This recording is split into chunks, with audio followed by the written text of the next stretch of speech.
So I was 28 weeks pregnant with my daughter Vivian, and I went in for some routine testing and on a Friday.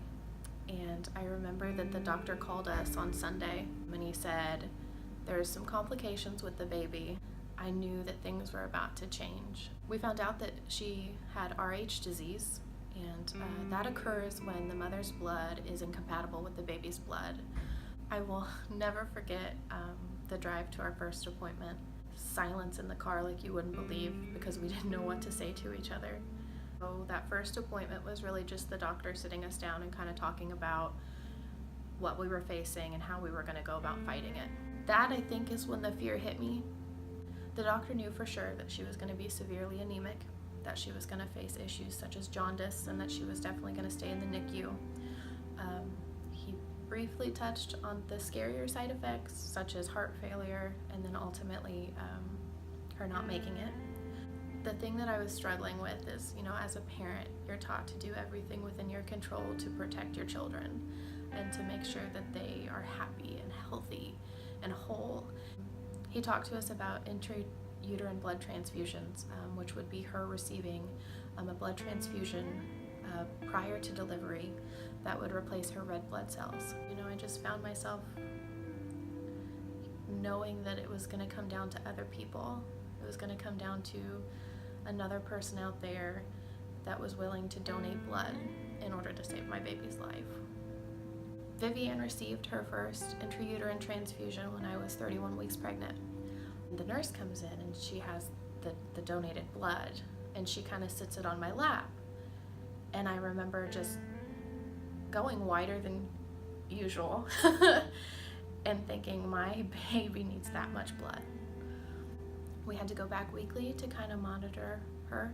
She had the next blood transfusion at 33 weeks, and then we had the third intrauterine blood transfusion at 35 weeks. Vivian was born on November 7th, 2016. She was in the NICU for about a week and a half. It was hard.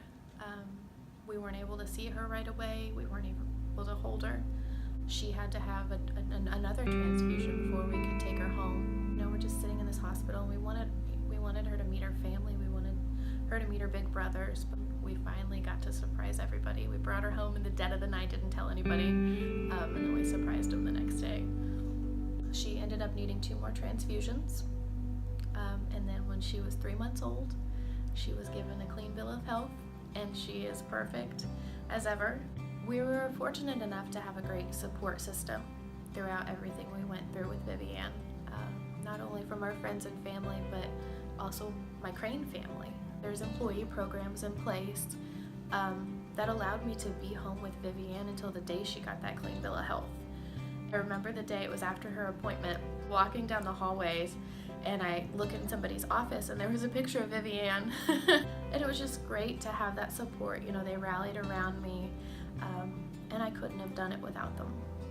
The thing about blood donation is you don't know where your donation is going, and so that can kind of be difficult, because I know that I wish that I could find the people that donated to Vivi and thank them personally. So while I'm unable to do that, if you have ever donated blood, I know that those that have received it thank you, and I know that those